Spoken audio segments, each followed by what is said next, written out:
Welcome to the Full Moon TV Buff, episode T9b.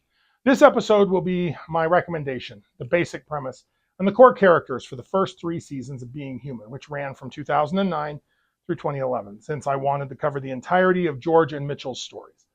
I watched this on Amazon Prime and Fandor. I did watch this when it first came out. There is also a single long episode that covers everything in one single package. I highly recommend this series. It balances horror elements with genuine character development and dark humor. Being Human offers a very fresh take on classic monsters by focusing on their struggles to maintain humanity in a world that doesn't understand them and justifiably fears them. And boy, howdy, do we have a lot of metaphorical and thematic meat to chew on here. Feel free to stop this video, watch the first 3 seasons, and come back when you're ready to get into it. The basic premise of Being Human sounds like the opening of a joke that's looking for a punchline. A vampire, a werewolf, and a ghost share a house in Bristol and attempt to live normal human lives. But the show is certainly not a sitcom. The trio battles their supernatural natures, they battle being exposed, and external threats from the supernatural community. So here, let's cover the core characters. John Mitchell is a 116-year-old vampire trying to abstain from blood and fighting his addiction. He really wants to, but he just cannot give it up. His charismatic personality masks deep trauma from decades of violence. He became a vampire as a soldier during World War I.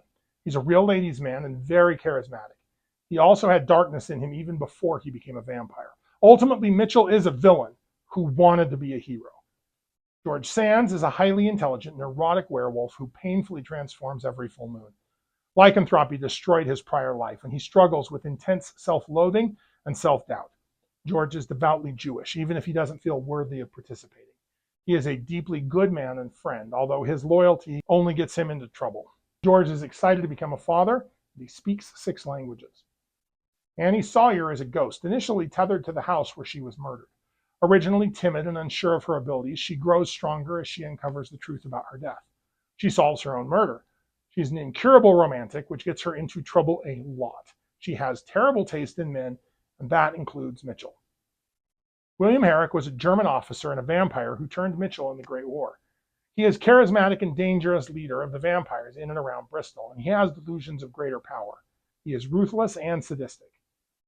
Nina Pickering begins as George's human love interest, but becomes entangled in the supernatural world as a werewolf. She's a nurse. She suffered severe burn trauma at some point in her life, which affects her relationships. Her mother physically abused Nina, and she's terrified that she won't be a good mother. Kemp is an older gentleman, balding with a fringe of white hair. He is a devoutly religious zealot, and he knows he's fighting for God and good. He's prepared to make sacrifices of others for the greater good. He is trying to save werewolves' souls and eradicate vampires and ghosts, as he views them as creations of the devil. He is a very orderly man. Lucy Jaggett moves to Bristol after a bad breakup. She's a doctor and is the source of the scientific theory explaining the existence of supernatural creatures. She is an ally of Kemp, although she does see the flickering goodness inside some members of the supernatural community. Tom McNair is a younger werewolf. He's traveling with his presumed father, the man who killed his birth parents, turned him into a werewolf, but also cared for him deeply. Tom craves social contact, but is a bit awkward thanks to his unorthodox upbringing. He is the most adjusted to his lycanthropic state since he grew up with it. So, if you like lycanthropes, like, share, and subscribe. Contribute your thoughts and additional observations in the comments below. Let me know what I missed or what you noticed. Next, I plan on discussing the last 2 seasons of Being Human from 2012 and 2013.